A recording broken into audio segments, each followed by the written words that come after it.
بالله من الشيطان الرجيم بسم الله الرحمن الرحيم إلى حضرة شيخنا المكرم شيخ عبد الله مبارك بن نور محمد رضي الله عنه الفاتحة. أعوذ بالله من الشيطان الرجيم بسم الله الرحمن الرحيم الحمد لله رب العالمين الرحمن الرحيم مالك يوم الدين إياك نعبد وإياك نستعين اهدنا الصراط المستقيم صراط الذين أنعمت عليهم غير المغضوب عليهم ولا الضالين رب اغفر لي ولوالدي آمين. Bismillahirrahmanirrahim. Ieu pangeling-eling ti pangersa guru almarhum Syekh Abdullah Mubarak bin Nur Muhammad radhiyallahu anhu. Panglinggihan di Patapan Suryalaya Kajembaran Rahmaniyah.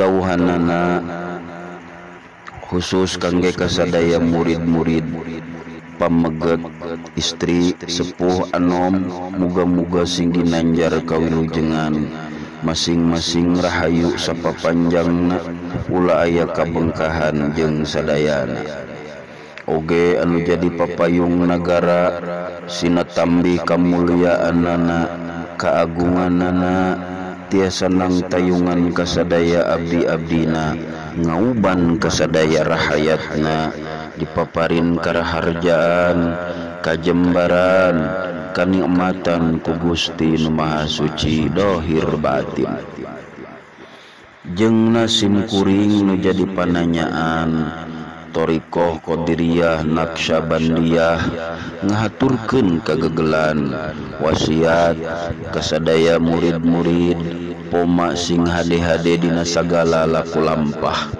ulah aya carekeun agama jeung nagara eta duanana kawulaan sapantesna samistina kudu kitu manusia anu tetep cicing dina kaimanan tegesna tiasa ngawujudkeun karumasaan terhadap agama jeung nagara taat ka hadarat ilahi anu ngabuktikeun parentah dina agama jeung nagara.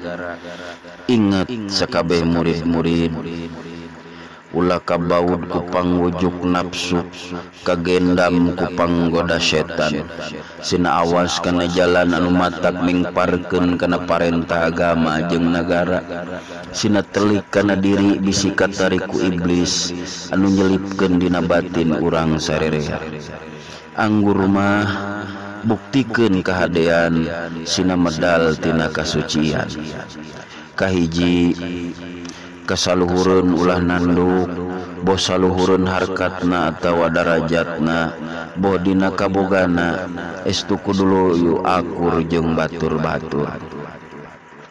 Kadua kasasama tegesna kapapantaran urang dina sagala-galana ulah rek pasea sabalikna kudu rendah bebarengan dina nggone ngalakukeun parentah agama jeung nagara ulah jadi pacogregan pacengkadan bisi kaasup kana pangandika azabun alim anu hartina jadi pilara salawasna ti dunya nepi ka akhirat badan payah ati susah. Katilu kasahandapeun ulah hayang ngahina atawa nyieun deleka culika henteu daek ngajenan sabalikna kudu heman kalawan karidoan malar senang rasana gumbira atina ulah sina ngarasa reuah jeung giras rasa kapapas mamaras anggur ditungtun dituyun ku nasehat anu lemah lembut anu matak nimbulkeun nurut bisa napak dina jalan kahadean.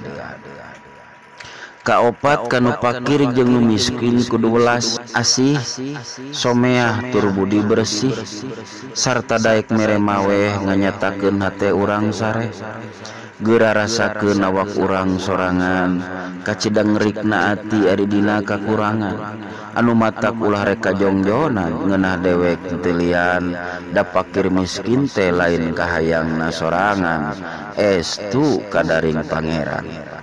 Tah kitu pigesaneun manusia anu pinuh karumasaan sanajan jeung sejen bangsa sabab tunggal turunan ti Nabi Adam alaihi salam.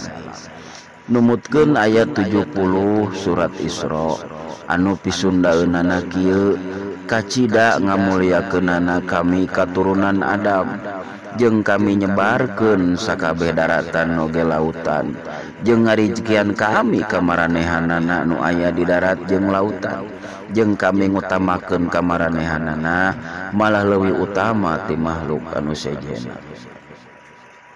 Jadi harti ieu ayat nyaeta akur jeung batur-batur ulah aya kuciwana.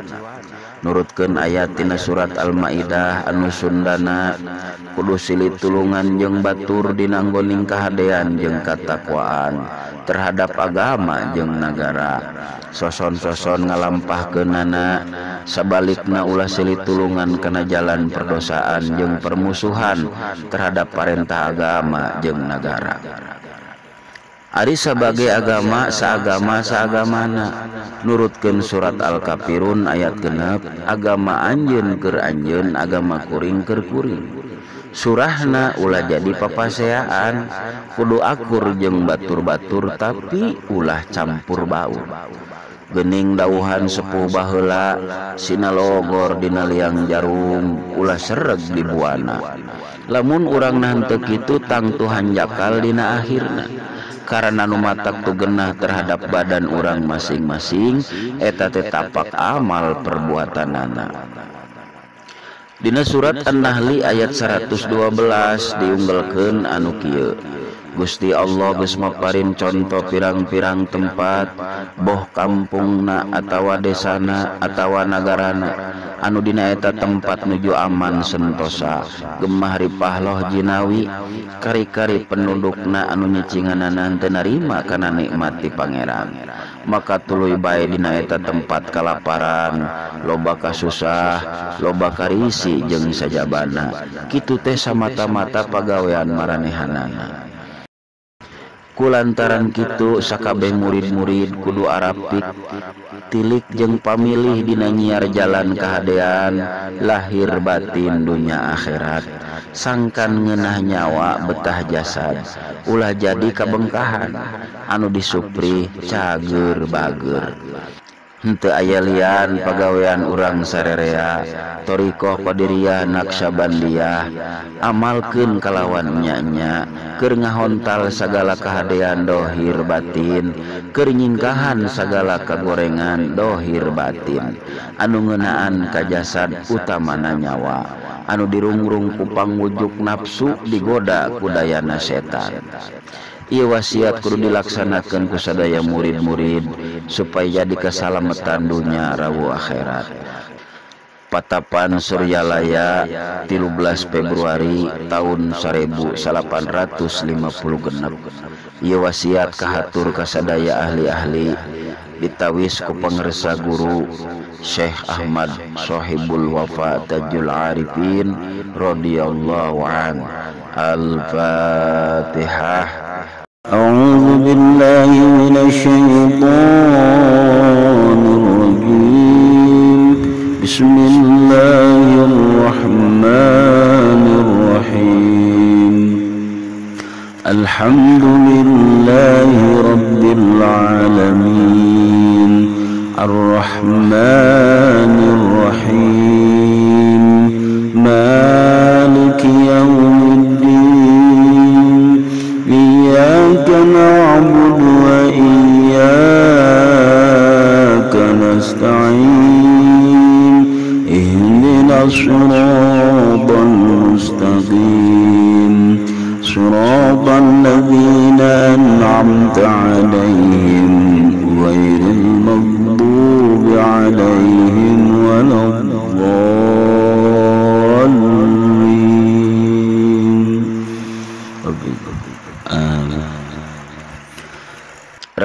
Kayan mutiara ulah ngewa ka ulama anu sajaman, ulah nyalahkeun kana pangajaran batur, ulah mariksa murid batur, ulah medal sila upama kapanah, kudu asih ka jalema nu mikangewa ka maneh. Pangersa guru almarhum Syekh Abdullah Mubarak bin Nur Muhammad radhiyallahu an. Al-Fatihah. بالله من الشيطان الرجيم بسم الله الرحمن الرحيم الحمد لله رب العالمين الرحمن الرحيم مالك يوم الدين إياك نعبد وإياك نستعين اهدنا الصراط المستقيم صراط الذين أنعمت عليهم غير المغضوب عليهم ولا الضالين.